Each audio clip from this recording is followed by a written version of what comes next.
send it. You got it.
How you feeling, sir? Feeling good. There he is. Oh. Don't jump, I need you. See y'all later. Yeah, for you.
And you're watching members of the House and Senate gather on the House floor live. We're about 10 minutes away from the State of the Union. And as you can see, the president just left the White House, seemingly a little late. Greta Bronner, do you have any information on that?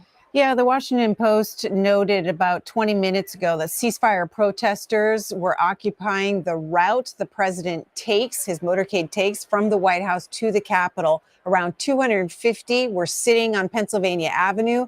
The protesters projected Biden's legacy as genocide onto the East Building of the National Gallery of Art and are demanding that the U.S. end funding to Israel. So not sure if that is what delayed the president's departure. He is expected to speak toward the top of the hour or a little after, but that is from the Washington Post. Live coverage here of the State of the Union on C-SPAN.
The joint session will come to order.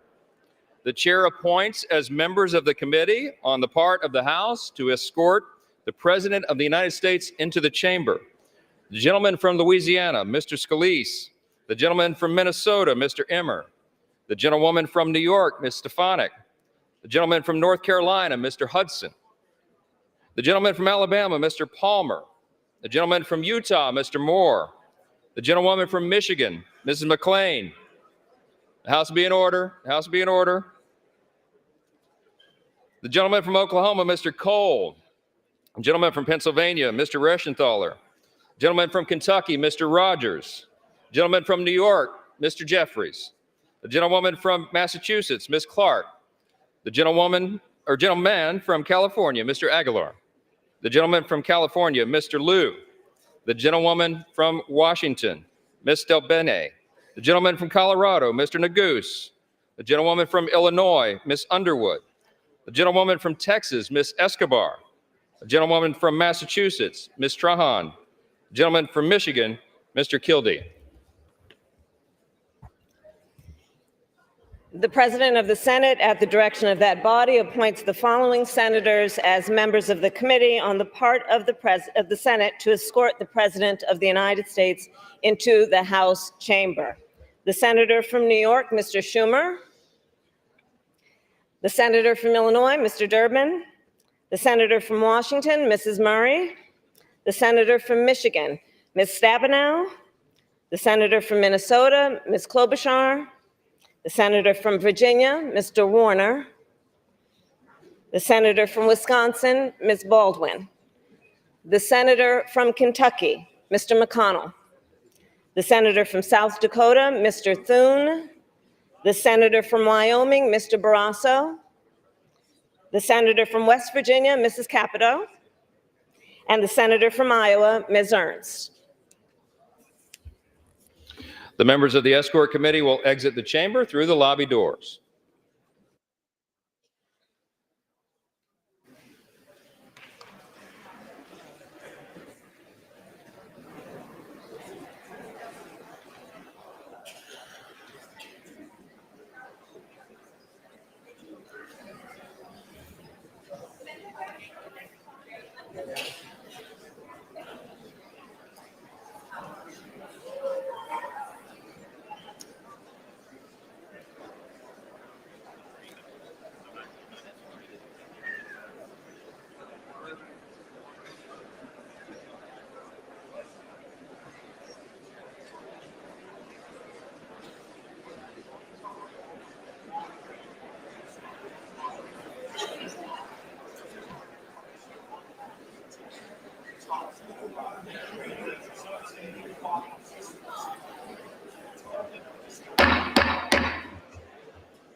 The Dean of the Diplomatic Corps.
Mr. Speaker, the Chief Justice and Associate Justices of the Supreme Court.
Mr. Speaker, the President's Cabinet.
Mr. Speaker, the President of the United States.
Keep looking this way.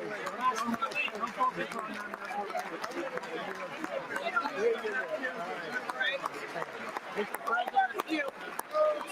Look over here. Mr. President. Good to see you, Mr. President. This is about you. This is about the soul of the nation. Good to see you. Soul of the nation. Soul of the nation. Look, you see Barbara. You see Barbara Lee right here. Hey, Barbara Lee. Right now.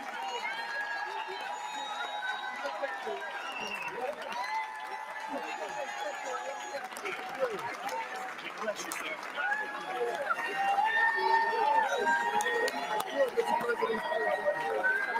Let me closer to the heart.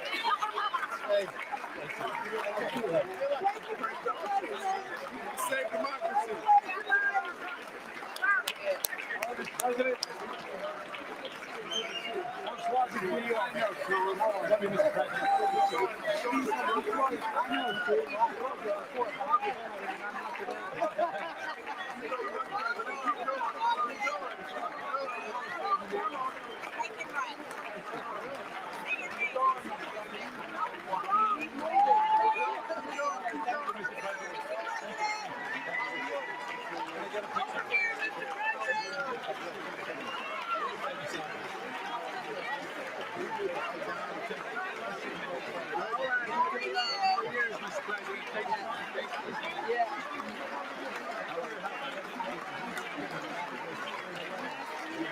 How are you doing? Today is the 59th anniversary of the Oh, good. Good.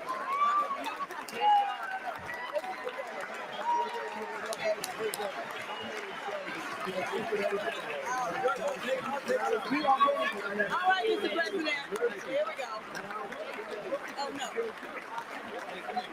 got it? Okay. That's it. You are winning.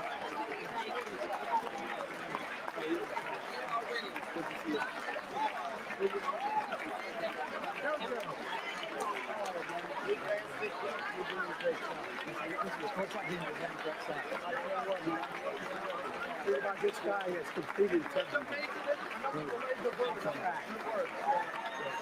right. This one here. Thank you for everything. We gotta get a good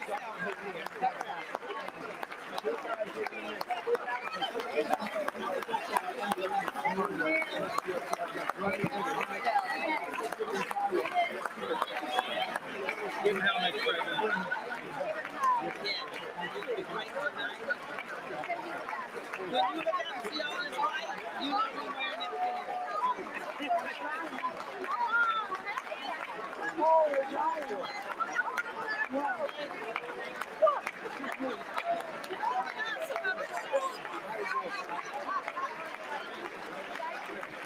Thank you.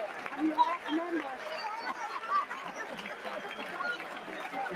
All right, you're going to do great. Thank you. You're going to be yelling loud. We're going to be yelling too.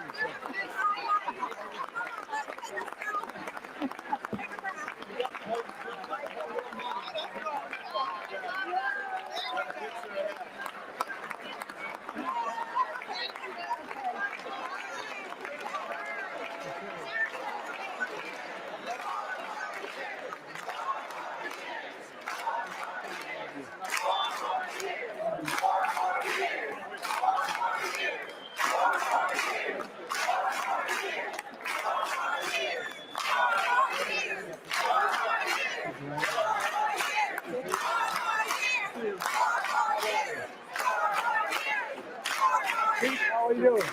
Good to see you. Love you. All right, I'm going this way? Yes, sir.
Tony.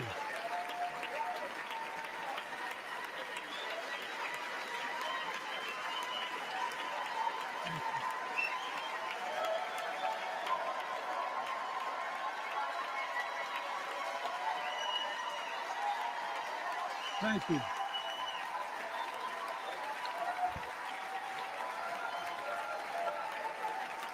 Here's a drill.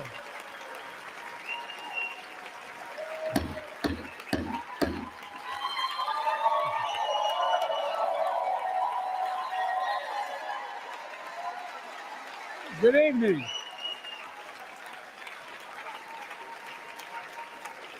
Good evening. If I were smart, I'd go home now.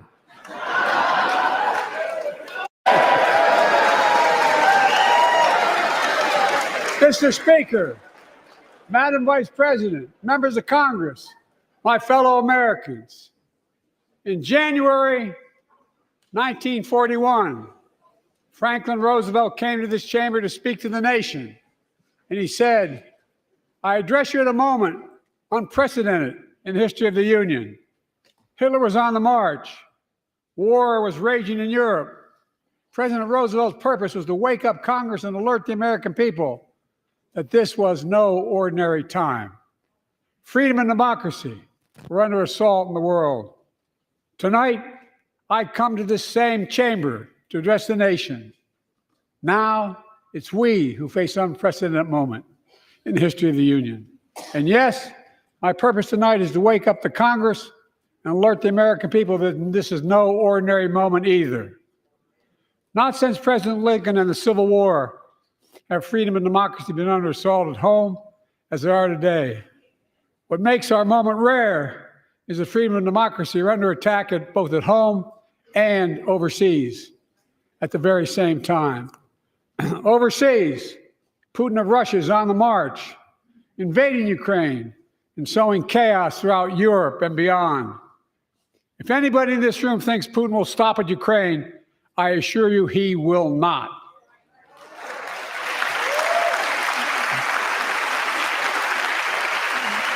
But Ukraine can stop Putin. Ukraine can stop Putin if we stand with Ukraine and provide the weapons that needs to defend itself.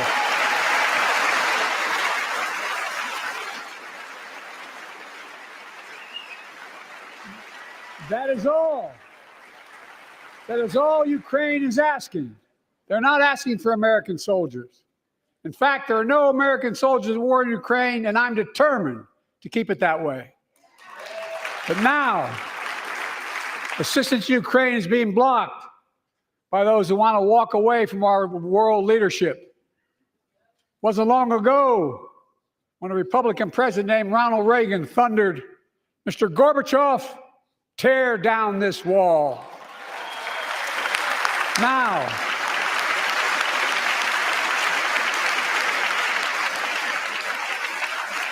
Now, my predecessor, a former Republican president, tells Putin, quote, "Do whatever the hell you want." That's a quote.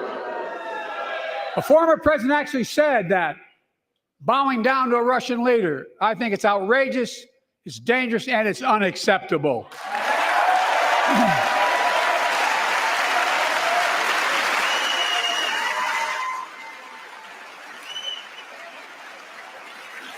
America is a founding member of NATO, the military alliance of democratic nations created after World War II to prevent war and keep the peace. And today, we've made NATO stronger than ever. We welcomed Finland to the alliance last year. And just this morning, Sweden officially joined, and their minister is here tonight. I'm going to stand up. Welcome. Welcome, welcome, welcome.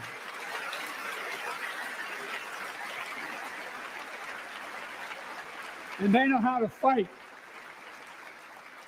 Mr. Prime Minister, welcome to NATO, the strongest military alliance the world has ever seen. I say this to Congress, we have to stand up to Putin. Send me a bipartisan national security bill. History is literally watching. History is watching.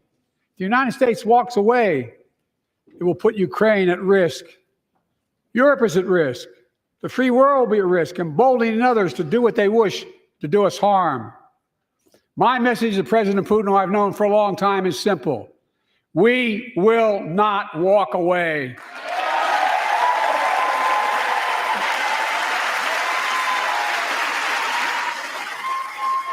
We will not bow down.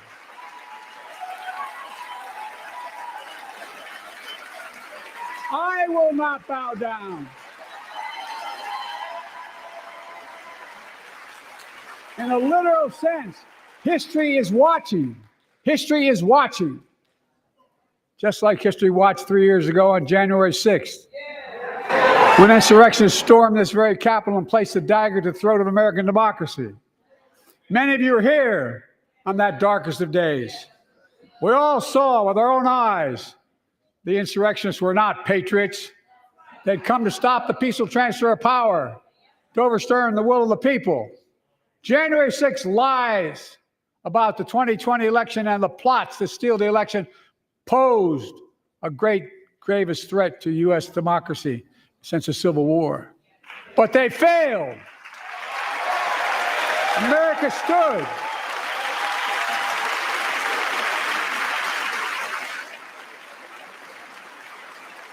America stood strong and democracy prevailed. We must be honest. The threat to democracy must be defended. My predecessor and some of you here seek to bury the truth about January 6th. I will not do that. This is the moment to speak the truth and to bury the lies. Here's the simple truth. Love your country only when you win.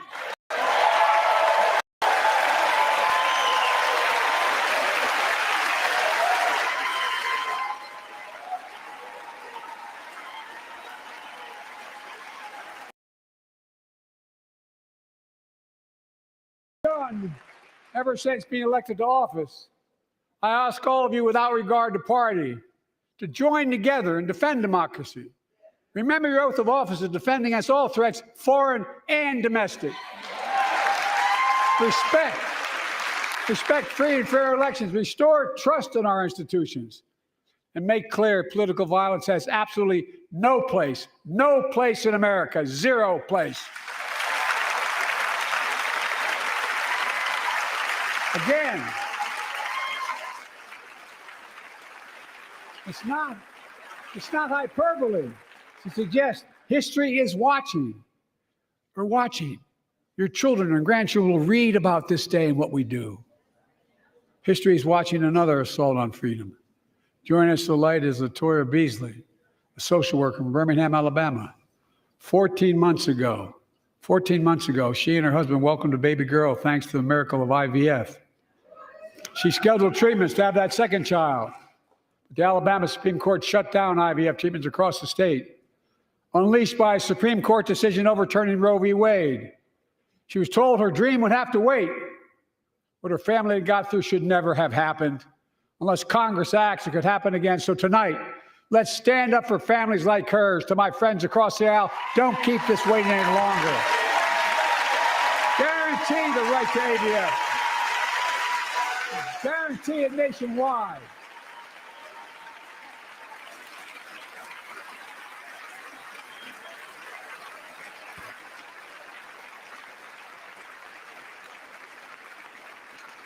Like most Americans, I believe Roe v. Wade got it right.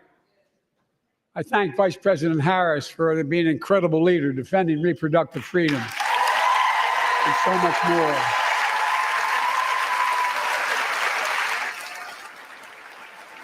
Thank you. My predecessor came to office determined to see Roe v. Wade overturned. He's the reason it was overturned, and he brags about it. Look at the chaos that has resulted. Joining us tonight is Kate Cox, the wife and mother from Dallas. She's become pregnant again and had a fetus of a fatal condition. Her doctor told Kate that her own life and her ability to have children in the future were at risk if she didn't act. Because Texas law banned her ability to act, Kate and her husband had to leave the state to get what she needed. What her family got through should have never happened as well, but it's happening in too many others. There are state laws banning the freedom to choose, criminalizing doctors, forcing survivors of rape and incest to leave their states to get the treatment they need. Many of you in this chamber and my predecessor are promising to pass a national ban on reproductive freedom. My God, what freedom else would you take away? Look, it's a decision to overturn Roe v. Wade. The Supreme Court majority wrote the following, and with all due respect, justices, women are not without electoral power. Electoral or political power. You're about to realize just how much you're right about that.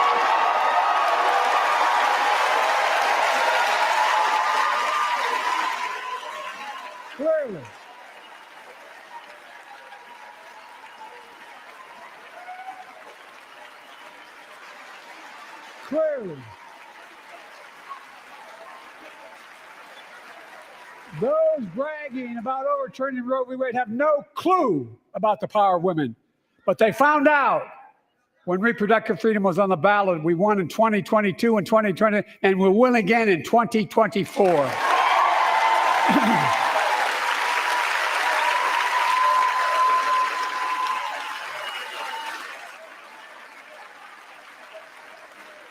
If you, the American people, send me a Congress that supports the right to choose, I promise you, I'll restore Roe v. Wade as the law of the land again.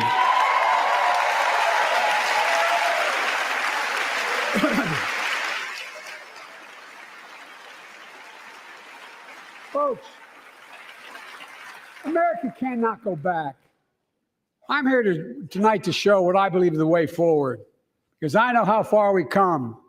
4 years ago next week, before I came to office, the country was hit by the worst pandemic and the worst economic crisis in a century. Remember the fear, record losses. Remember the spikes in crime and the murder rate, raging virus that took more than 1 million American lives, of loved ones, millions left behind. A mental health crisis of isolation and loneliness. A president, my predecessor, failed the most basic presidential duty that he owes to American people, the duty to care. I think that's unforgivable. I came to office determined to get us through one of the toughest periods in the nation's history. We have. It doesn't make news in 1,000 cities and towns. The American people are writing the greatest comeback story never told.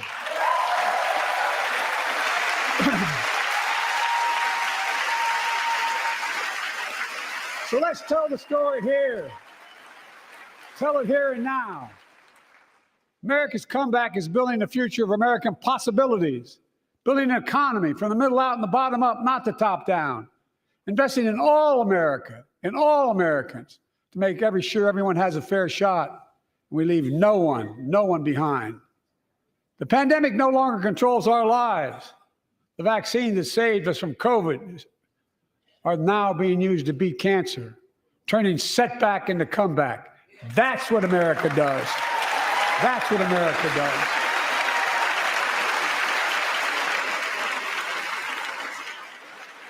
Folks, our inherited economy is on the brink. Now our economy is literally the envy of the world.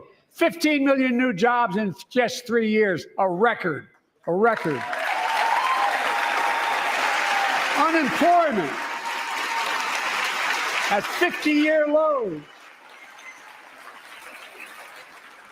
A record 16 million Americans are starting small businesses, and each one is a literal act of hope. With historic job growth and small business growth for Black and Hispanics and Asian Americans, 800,000 new manufacturing jobs in America and counting. Where is it written we can't be the manufacturing capital of the world? We are, we will. More people have health insurance today.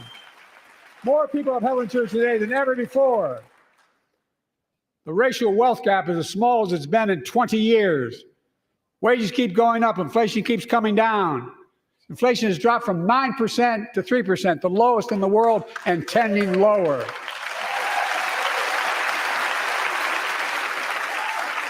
The landing is and will be soft. And now, instead of importing foreign products and exporting American jobs, we're exporting American products and creating American jobs. Right here in America, where they belong.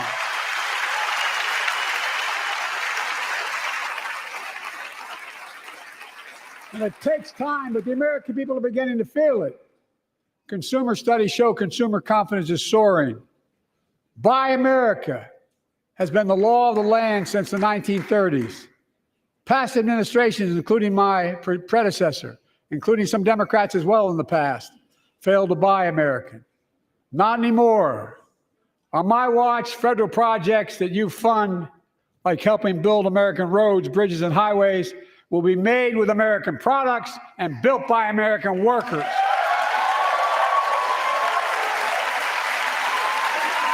Creating good-paying American jobs.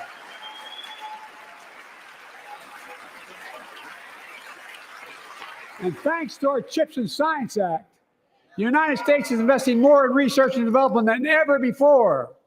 During the pandemic, a shortage of semiconductors, chips, that drove up the price of everything from cell phones to automobiles. And by the way, we invented those chips right here in America. Well, instead of having to import them, private companies are now investing billions of dollars to build new chip factories here in America, creating tens of thousands of jobs. Many of those jobs paying $100,000 a year and don't require a college degree.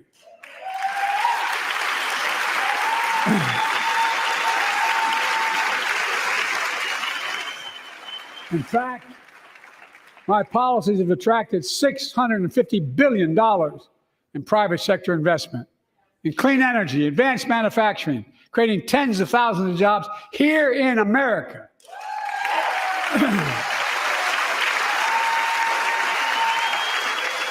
And thanks to our bipartisan infrastructure law, 46,000 new projects have been announced all across your communities. And by the way, I noticed some of you strongly voted against it, or they're cheering on that money coming in. I like it. I'm with you.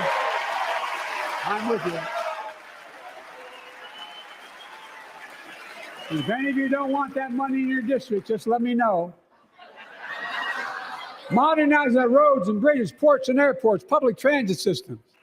Removing poisonous lead pipes so every child can drink clean water without risk of brain damage.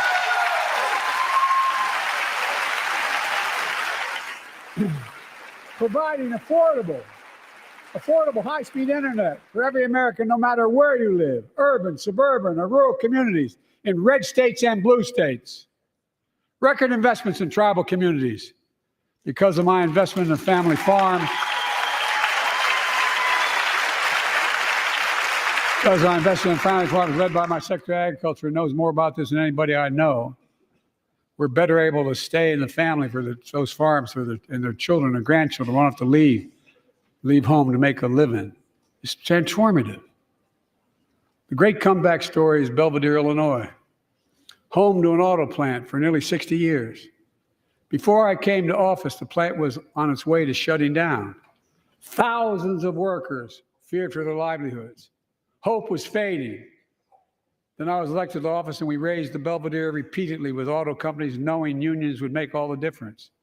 The UAW worked like hell to keep the plant open and get these jobs back, and together we succeeded. Instead of auto factories shutting down, auto factories reopening, and new state-of-the-art battery factories being built to power those cars there at the same.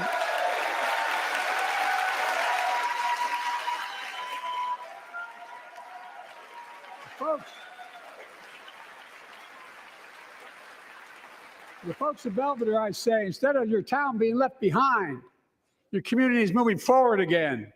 Because instead of watching auto jobs of the future go overseas, 4,000 union jobs with higher wages are building the future in Belvedere right here in America.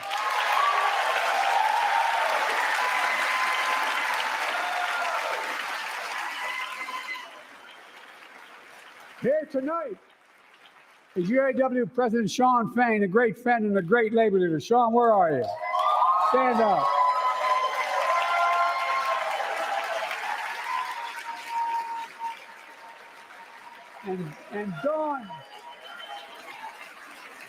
And Dawn Sim, a third-generation worker, UAW worker at Belvedere.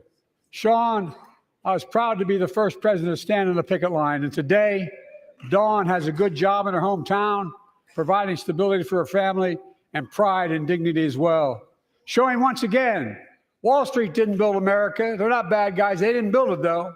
The middle class built the country, and unions built the middle class.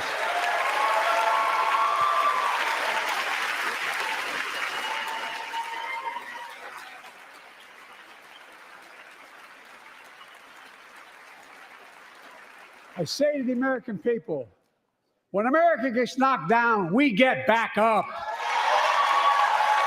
We keep going. That's America.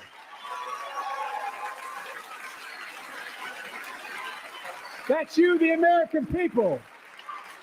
It's because of you America's coming back. It's because of you our future is brighter. It's because of you that tonight we can proudly say the state of our union is strong and getting stronger.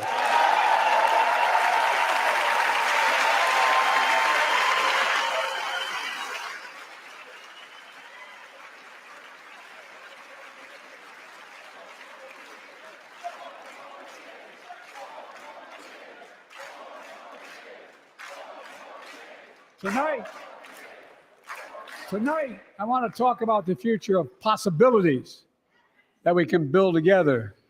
A future where the days of trickle-down economics are over and the wealthy and the biggest corporations no longer get all the tax breaks. And by the way, I understand corporations. I come from a state that has more corporations invested than every one of your states in the United States combined.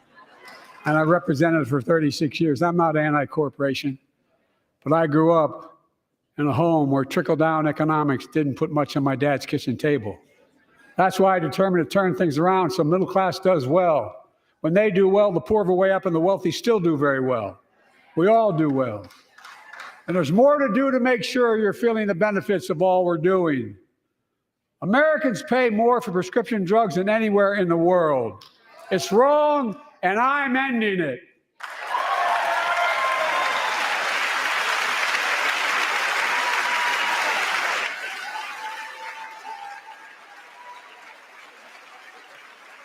With the law that I proposed and signed, not one of you Republican buddies voted for it.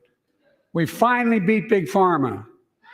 Instead of paying $400 a month or thereabouts for insulin with diabetes, and it only costs $10 to make, they only get paid $35 a month now and still make a healthy profit. And but what to do next? I want to cap the cost of insulin at $35 a month for every American who needs it. Everyone.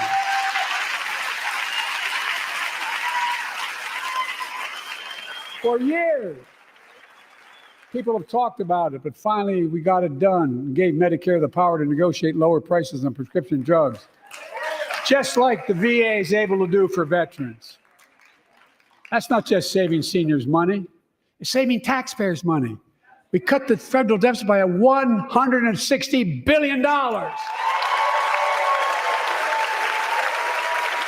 Because Medicare will no longer have to pay those exorbitant prices to Big Pharma. This year, Medicare is negotiating lower prices for some of the costliest drugs on the market to treat everything from heart disease to arthritis. It's now time to go further and give Medicare the power to negotiate lower prices for 500 different drugs over the next decade. They're making a lot of money, guys. And they'll still be extremely profitable. Will not only save lives, it will save taxpayers another $200 billion. Starting next year, the same law caps total prescription drug costs for seniors on Medicare at $2,000 a year. Even for expensive cancer drugs that cost $10,000, $12,000, $15,000. I want to cap prescription drug costs at $2,000 a year for everyone. Folks, I'm going to get in trouble for saying that, but if you want to get in Air Force One and fly to Toronto, Berlin, Moscow, even Moscow probably. And bring your prescription with you, and I promise you I'll get it for you for 40% the cost you're paying now. Same company, same drug, same place. Folks, the Affordable Care Act, the old Obamacare, is still a very big deal.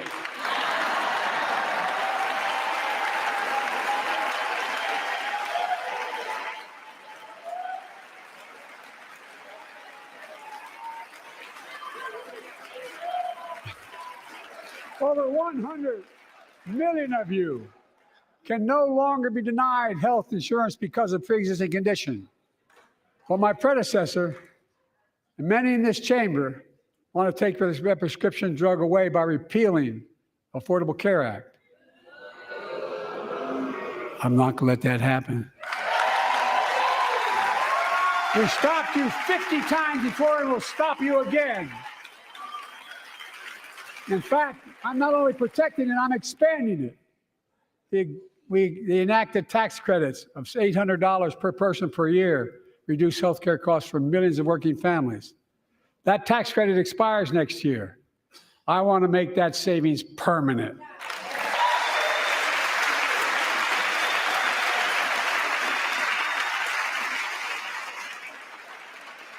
To state the obvious, women are more than half our population, but research on women's health has always been underfunded. That's why we're launching the first ever White House initiative on women's health research, led by Jill, doing an incredible job as First Lady.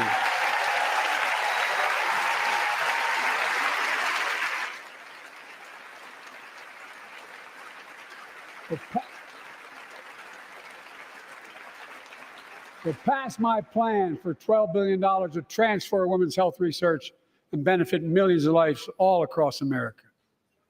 I know the cost of housing is so important to you. If inflation keeps coming down, mortgage rates will come down as well, and the Fed acknowledges that. But I'm not waiting. I want to provide an annual tax credit that will give Americans $400 a month for the next 2 years as mortgage rates come down, to put toward their mortgages when they buy their first home or trade up for a little more space. Just for 2 years.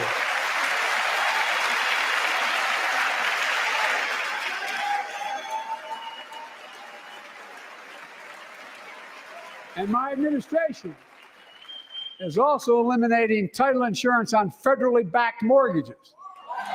When you refinance your home, you can save $1,000 or more as a consequence. For millions of renters, we're cracking down on big landlords who use antitrust law, who break antitrust laws by price fixing and driving up rents. We've cut red tape so builders can get federally financing, which is already helping build a record 1.7 million new housing units nationwide. Now pass and build and renovate 2 million affordable homes and bring those rents down.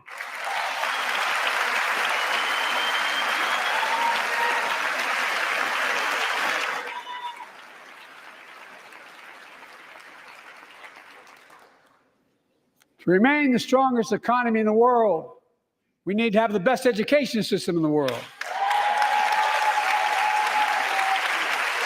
And I suspect all of you, want to give every child, a good start by providing access to preschool for 3 and 4 years old. You know, I think I pointed out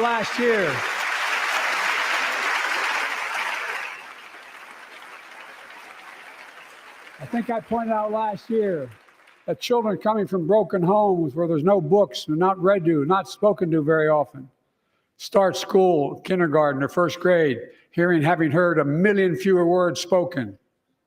Well, studies show that children who go to preschool are nearly 50% more likely to finish high school, go on to earn a 2- and 4-year degree, no matter what their background is.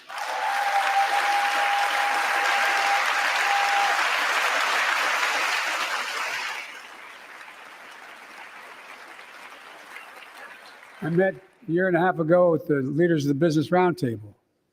They were mad that they were angry. I think, well, they were discussing why I wanted to spend money on education.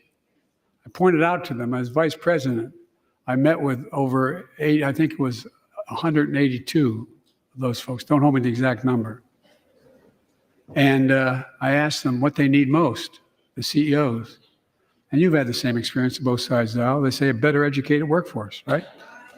So I looked at them and I say, I come from Delaware. DuPont used to be the 8th largest corporation in the world. And every new enterprise they bought, they educated the workforce to that enterprise. But none of you do that anymore. Why are you angry with me providing you the opportunity for the best educated workforce in the world? And they all looked at me and said, I think you're right. I want to expand high quality tutoring and summer learning to see that every child learns to read by 3rd grade.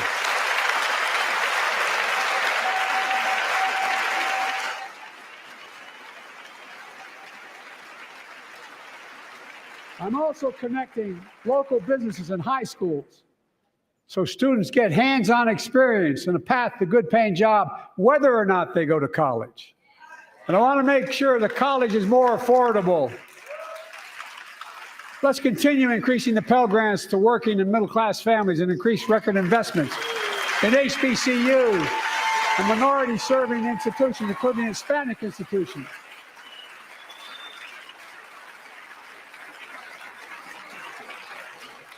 When I was told I couldn't universally just change the way in which we dealt with student loans, I fixed 2 student loan programs that already existed to reduce the burden of student debt for nearly 4 million Americans, including nurses, firefighters, and others in public service.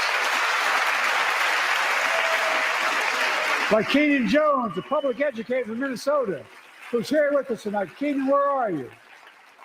Keenan, thank you. He's educated hundreds of students so they can go to college. Now he's able to help, after debt forgiveness, get his own daughter to college.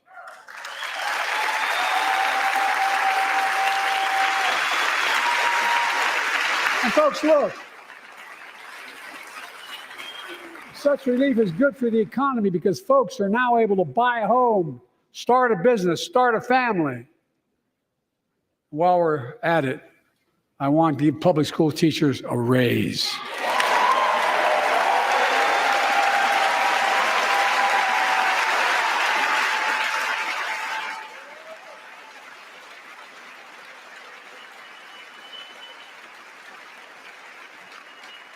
And by the way, the first couple of years, we cut the deficit. Now, let me speak to the question of fundamental fairness for all Americans. I've been delivering real results in fiscally responsible ways. We've already cut the federal deficit. We've already cut the federal deficit over $1 trillion. I signed the bipartisan deal to cut another $1 trillion in the next decade. It's my goal to cut the federal deficit another $3 trillion by making big corporations and very wealthy finally beginning to pay their fair share.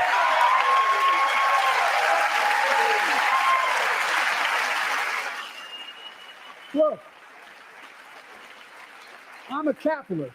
If you want to make or can make $1 million or millions of bucks, that's great. Just pay your fair share in taxes. A fair tax code is how we invest things to make this country great. Healthcare, education, defense, and so much more. But here's the deal. The last administration enacted a $2 trillion tax cut, overwhelmingly benefit the top 1%, the very wealthy and the biggest corporations, and exploded the federal deficit. They added more to the national debt than any presidential term in American history. Check the numbers. Folks at home, does anybody really think the tax code is fair?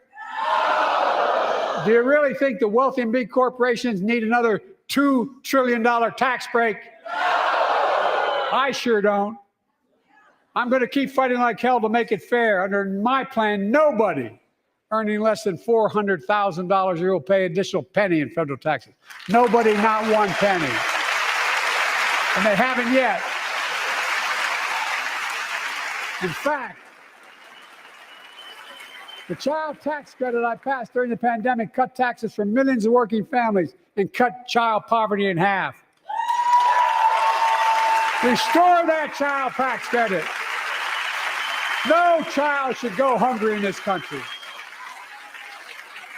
The way to make the tax code fair is to make big corporations and the very wealthy begin to pay their fair share. Remember, in 2020, 55 of the biggest companies in America made $40 billion and paid zero in federal income tax. Zero. Not anymore. Thanks to the law I wrote and we signed, big companies have to pay a minimum of 15%. But that's still less than working people pay in federal taxes. It's time to raise corporate minimum tax to at least 21%.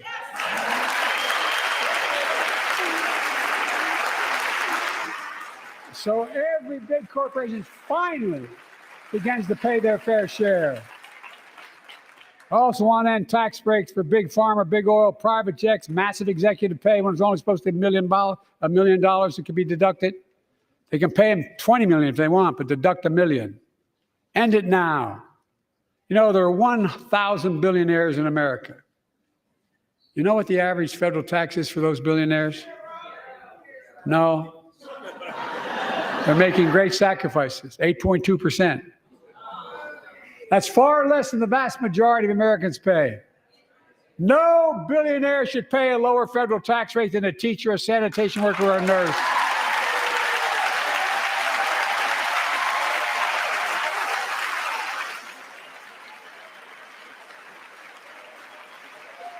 I propose a minimum tax for billionaires of 25%, just 25%. You know what that would raise? That would raise $500 billion over the next 10 years. And imagine what that could do for America. Imagine a future with affordable child care. Millions of families can get they need to go to work to help grow the economy. Imagine a future with paid leave, because no one should have to choose between working and taking care of their sick family member. Imagine the future of home care and elder care, and people living with disabilities, so they can stay in their homes and family caregivers can finally get the pay they deserve. Tonight, let's all agree once again to stand up for seniors. Many of my friends on the other side of the aisle want to put Social Security on the chopping block. If anyone here tries to cut Social Security, Medicare, or raise the retirement age, I will stop you.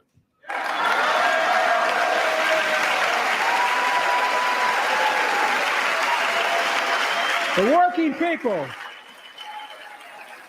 people who built this country pay more into Social Security than millionaires and billionaires do. It's not fair. We have two ways to go.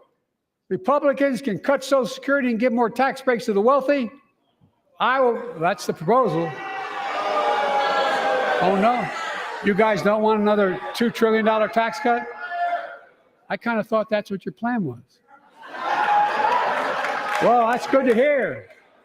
You're not going to cut another $2 trillion for the super wealthy. That's good to hear. I'll protect and strengthen Social Security and make the wealthy pay their fair share. Look,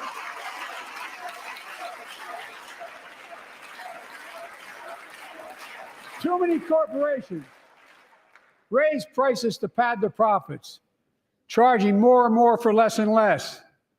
That's why we're cracking down on corporations that engage in price gouging and deceptive pricing, from food to healthcare to housing. In fact, the snack companies think you won't notice if they change the size of the bag and put a hell of a lot fewer, same size bag, put fewer chips in it. No, I'm not joking. It's called shrinkflation. Pass Bobby Casey's bill and stop this. I really mean it.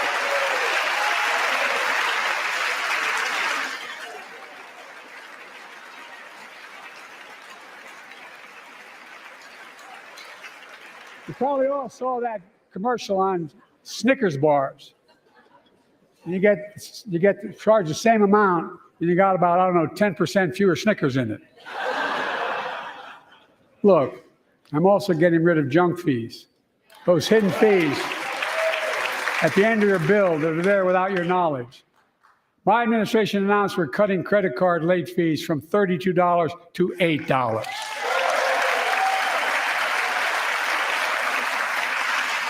Banks and credit card companies are allowed to charge what it costs them to instigate the collection. And that's a hell of a lot, like $8 and 30-some dollars.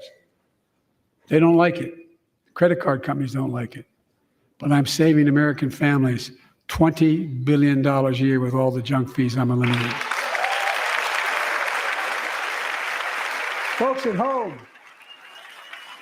that's why the banks are so mad. It's $20 billion in profit. I'm not stopping there. My administration has proposed rules to make cable, travel, utilities, and online ticket sellers tell you the total price up front, so there are no surprises. It matters. It matters. And so does this. In November, my team began serious negotiation with a bipartisan group of senators. The result was a bipartisan bill with the toughest set of border security reforms we've ever seen. Oh, you don't think so? Oh, you don't like that bill, huh? That conservatives got together and said it was a good bill? I'll be darned. That's amazing. That bipartisan bill would hire 1,500 more security agents and officers, 100 more immigration judges to help tackle the backload of 2 million cases, 4,300 more asylum officers, and new policies so they can resolve cases in 6 months instead of 6 years now.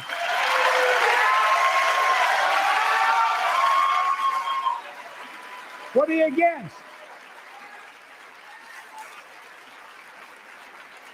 100 more high-tech drug detection machines to significantly increase the ability to screen and stop vehicles smuggling fentanyl into America. That's killing thousands of children. This bill would save lives and bring order to the border. It will also give me and any new president new emergency authority to temporarily shut down the border when the number of migrants at the border is overwhelming. The Border Patrol Union has endorsed this bill. The Federal Chamber of Commerce is, yeah. You're saying low. Look at the facts. I know you know how to read.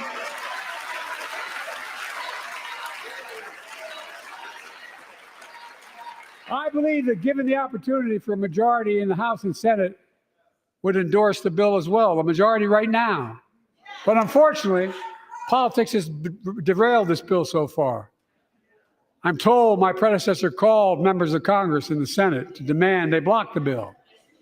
He feels political win, he viewed it as a political win for me and a political loser for him. It's not about him, it's not about me. I'd be a winner, not really.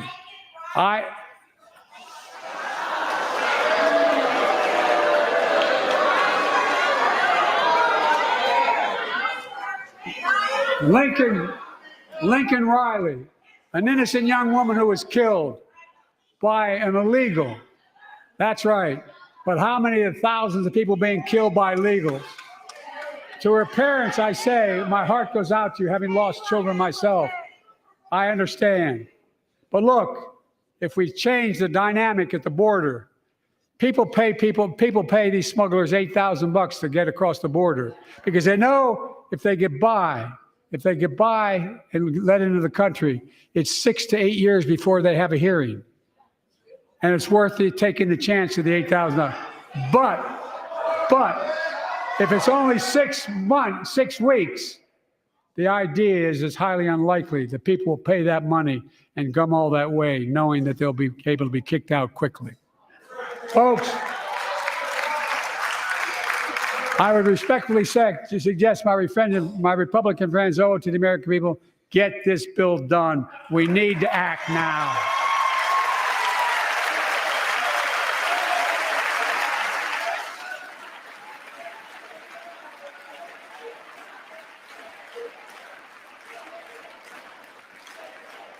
And if my predecessor is watching, instead of paying politics and pressuring members of Congress to block the bill, join me in telling the Congress to pass it.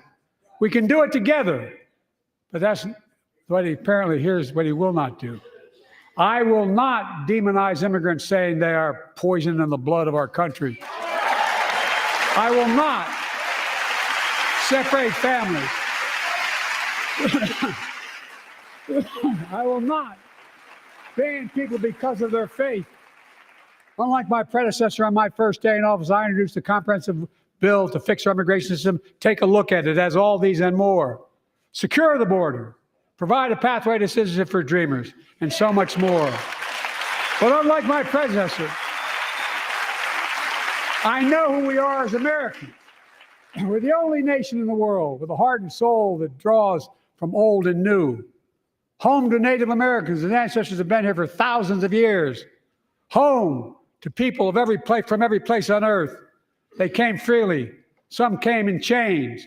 Some came when famine struck, like my ancestral family in Ireland. Some to flee persecution, to chase dreams that are impossible anywhere but here in America. That's America. And we all come from somewhere, but we're all Americans.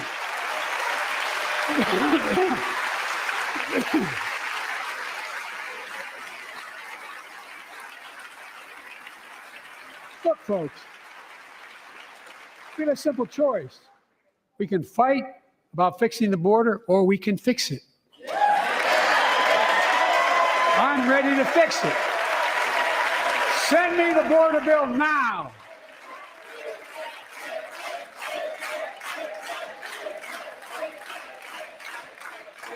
A transformational moment in history happened 59 years ago today in Selma, Alabama. Hundreds of foot soldiers for justice marched across the Edmund Pettus Bridge, named after the Grand Dragon of the Ku Klux Klan, to claim their fundamental right to vote. They were beaten, they were bloody, and left for dead. Our late friend and former colleague, John Lewis, was on that march. We miss him.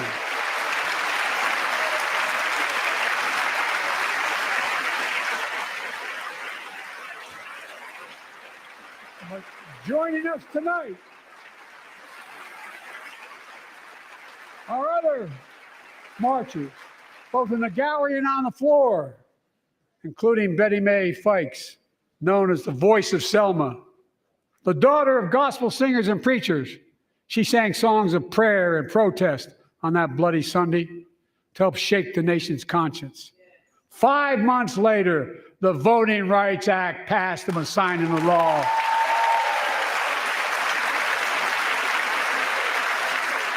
Thank you. Thank you, thank you, thank you.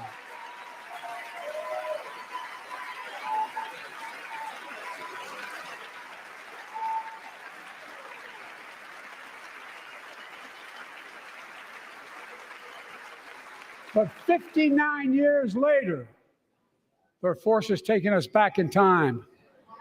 Voter suppression, election subversion, unlimited dark money, extreme gerrymandering.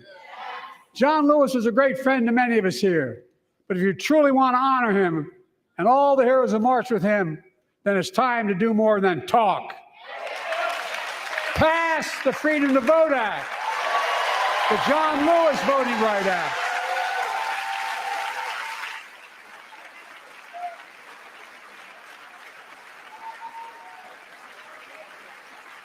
And stop denying another core value of America, our diversity across American life. Banning books, it's wrong. Instead of erasing history, let's make history. I want to protect fundamental rights. Pass the Equality Act. And my message to transgender Americans, I have your back. Pass the PRO Act for workers' rights. Raise the federal minimum wage, because every worker has a right to a decent living more than $7 an hour. We're also making history by confronting the climate crisis, not denying it. I don't think any of you think there's no longer a climate crisis. At least I hope you don't. I'm taking the most significant action ever on climate in the history of the world. I'm cutting our carbon emissions in half by 2030, creating tens of thousands of clean energy jobs, like the IBEW workers building and installing 500,000 electric vehicle charging stations. Conserving 30% of America's lands and waters by 2030. And taking action on environmental justice fence line communities smothered by the legacy of pollution. And patterned after the Peace Corps and AmeriCorps, I launched the Climate Corps to put 20,000 young people to work in the forefront of our clean energy future. I'll triple that number in a decade.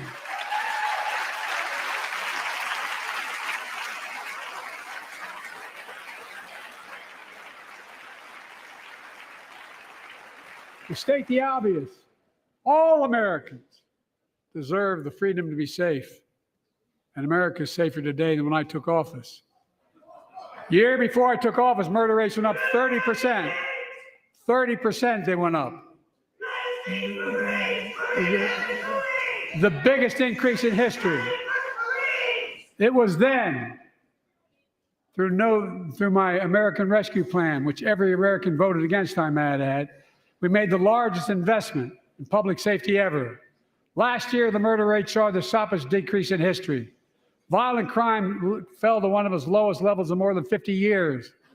But we have more to do.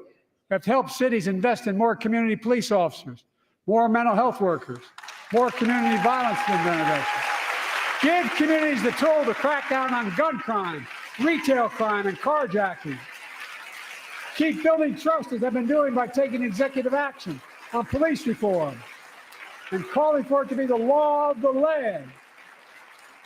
Directing my cabinet to review the federal classification of marijuana and expunging thousands of convictions for the mere possession, because no one should be jailed for simply using or have it on their record. Take on crimes of domestic violence. I'm ramping up the Federal Enforcement of the Violence Against Women Act that I proudly wrote when I was a senator, so we can finally end the scourge against women in America.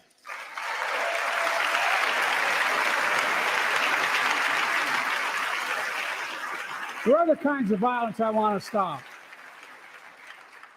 With us tonight is Jasmine, whose 9-year-old sister Jackie was murdered with 21 classmates and teachers in elementary school in Uvalde, Texas. Very soon after that happened, Jill and I went to Uvalde for a couple of days. We spent hours and hours with each of the families. We heard their message, so everyone in this room, in this chamber, could hear the same message. The constant refrain, and I was there for hours meeting with every family. They said, do something. Do something. Well, I did do something by establishing the first ever Office of Gun Violence Prevention in the White House, that the Vice President is leading the charge. Thank you for doing it.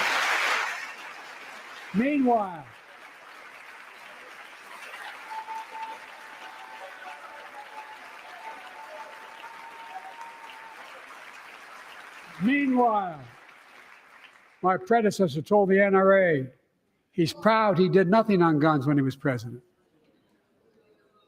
Oh. After another shooting in Iowa recently, he said, when asked what to do about it, he said, just get over it. There's his quote, just get over it. I say, stop it. Stop it, stop it, stop it.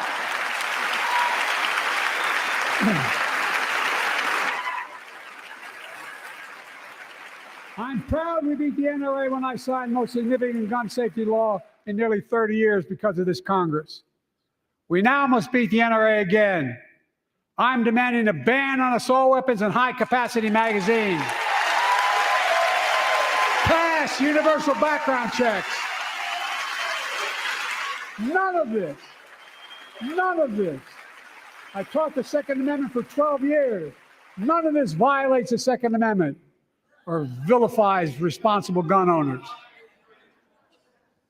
You know, as we manage challenges at home, we're also managing crises abroad, including in the Middle East. I know the last 5 months have been gut-wrenching for so many people, for the Israeli people, for the Palestinian people, and so many here in America. This crisis began on October 7th with a massacre by a terrorist group called Hamas, as you all know. 1,200 innocent people, women and girls, men and boys, slaughtered after enduring sexual violence. The deadliest day for the Jewish people since the Holocaust, and 250 hostages taken. Here in this chamber tonight are families whose loved ones are still being held by Hamas. I pledge to all the families that we will not rest until we bring every one of your loved ones home. We also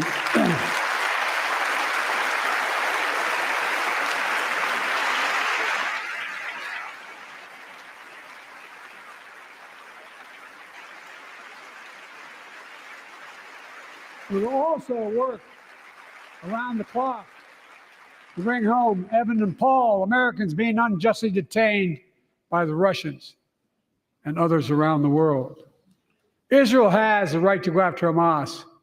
Hamas ended this conflict by releasing hostages, laying down arms, could end it by releasing the hostages, laying down arms, and surrendering those responsible for October 7th.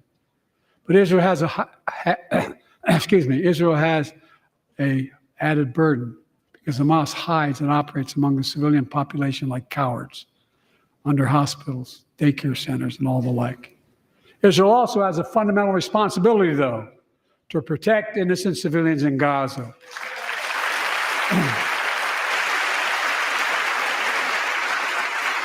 This war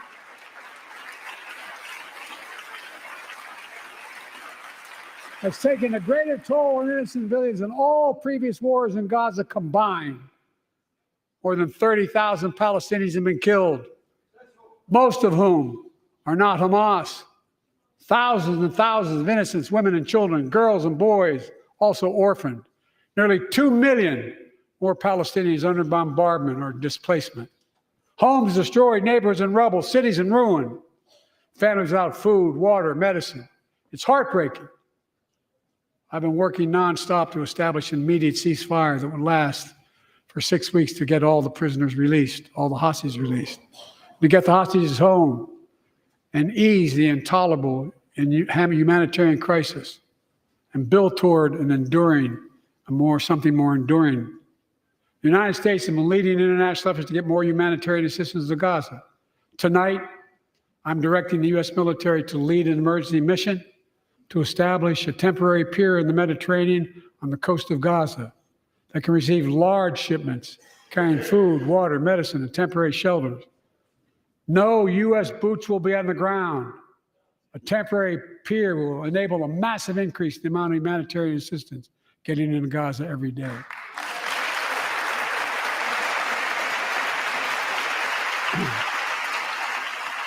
And Israel must do its part. Israel must allow more aid into Gaza to ensure humanitarian workers aren't caught in the crossfire. And they're announcing they're going to have a crossing in northern Gaza. For the leadership of Israel, I say this: humanitarian assistance cannot be a secondary consideration or a bargaining chip. Protecting and saving innocent lives has to be a priority. As we look to the future, the only real solution to the situation is a two-state solution over time.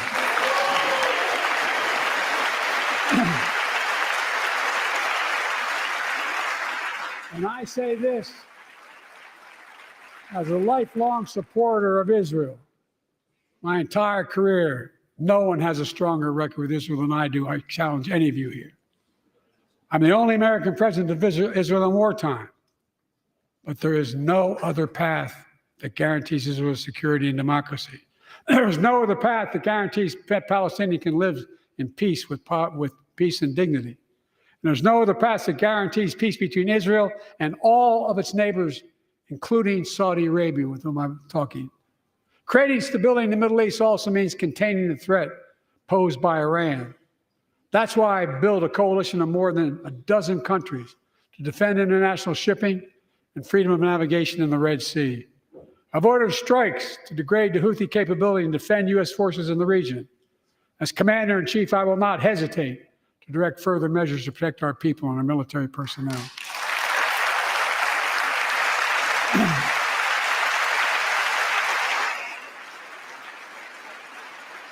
For years, I've heard many of my Republican and Democratic friends say that China is on the rise and America's falling behind.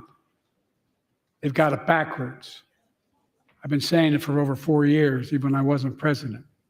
America's rising. We have the best economy in the world. And since I've come to office, our GDP is up, our trade deficit with China is down to the lowest point in over a decade. And we're standing up against China's unfair economic practices. We're standing up for peace and stability across the Taiwan Straits. I've revitalized our partnership and alliance in the Pacific. India, Australia, Japan, South Korea, Pacific Islands. I've made sure that the most advanced American technologies can't be used in China, not allowing to trade them there. Frankly, for all this tough talk on China, it never occurred to my predecessor to do any of that. I want competition with China, not conflict. And we're in a stronger position to win the conflict of the 21st century against China than anyone else for that matter, than any time as well. Here at home, I've signed over 400 bipartisan bills. There's more to pass my unity agenda.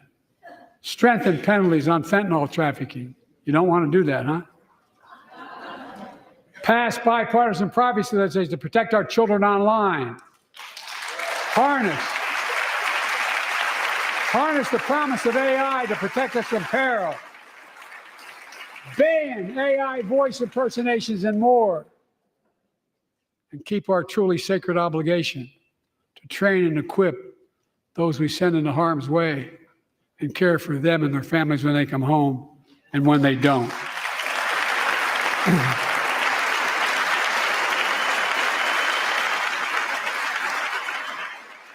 That's why the song Support and Help of Dennis and the VA, I signed the PACT Act.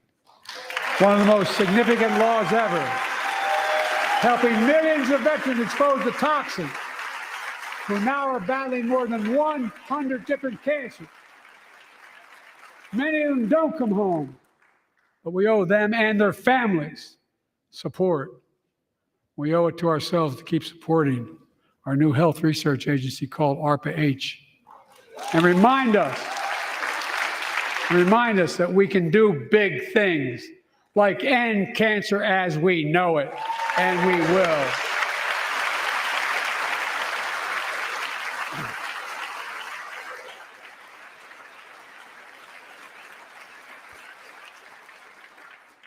Let me close with this. Yay.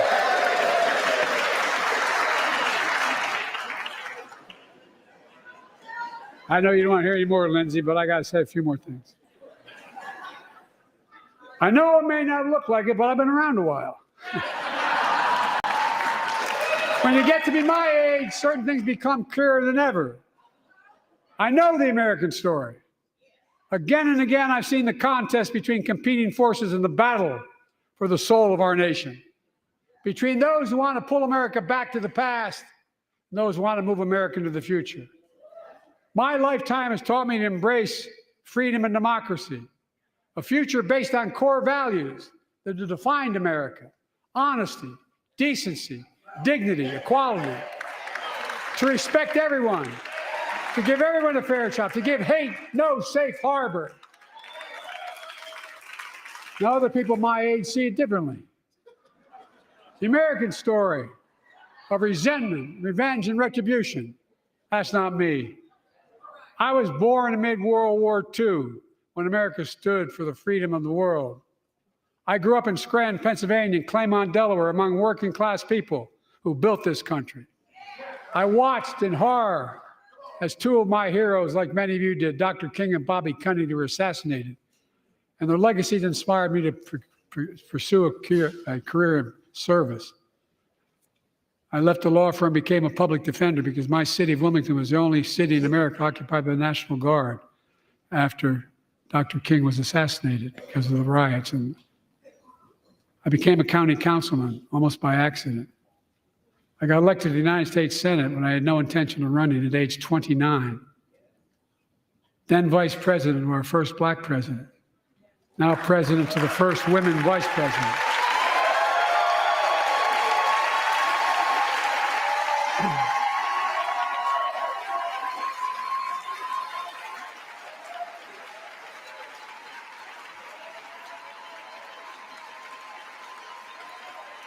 In my career, I've been told I was too young.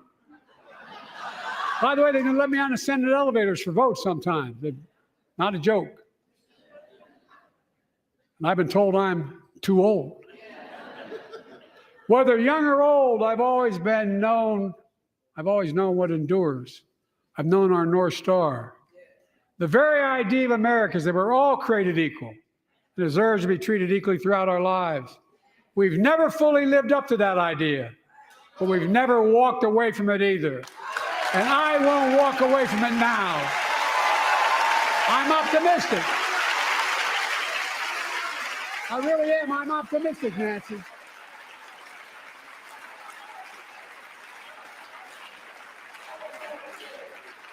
My fellow Americans, the issue facing our nation isn't how old we are, it's how old are our ideas. Hate, anger, revenge, retribution are the oldest of ideas. But you can't lead America with ancient ideas that only take us back. You lead America, the land of possibilities. You need a vision for the future and what can and should be done. Tonight you've heard mine. I see a future where defending democracy, you don't diminish it. I see a future where we restore the right to choose and protect our freedoms, not take them away. I see a future where the middle class finally has a fair shot and the wealthy have to pay their fair share in taxes. I see a future where we save the planet from the climate crisis and our country from gun violence. Above all, I see a future for all Americans. I see a country for all Americans. And I will always be president for all Americans because I believe in America. I believe in you, the American people. You're the reason we've never been more optimistic about our future than I am now. So let's build the future together. Let's remember who we are. We are the United States of America. And there is nothing beyond our capacity when we act together. God bless you all, and may God protect our troops. Thank you, thank you, thank you.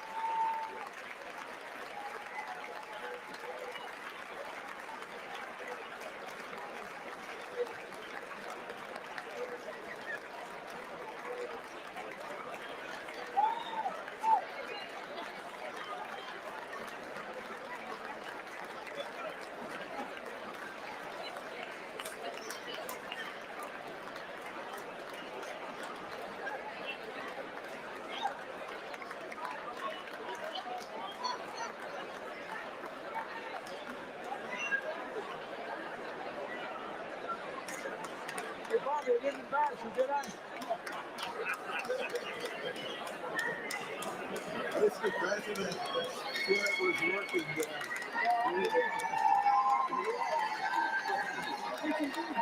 Absolutely. Thank you for making me the final. That's why I'm working so hard to help. Hey, thank you.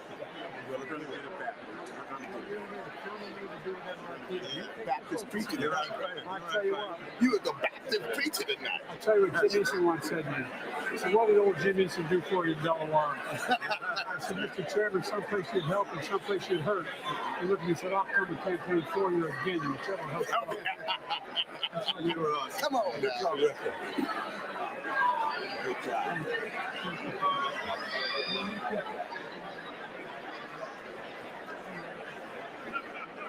Good job, great job. Great job. Great job. Be lively. That was a sermon tonight. Thank you. Good to see you. Thanks. Good to see you. Thanks. Great job. Thank you. Great work. No, there's no team strength. Great job, Mr. President. When we get that house out, get out the way so y'all can get in there. Let me see you. By the way, I've been in constant contact with you. Here's what I'm worried about with Ukraine. If we pull away, the rest of Europe's going to I'm looking for us. If you say something on the phone, I'll spend my company 90 hours. You don't know.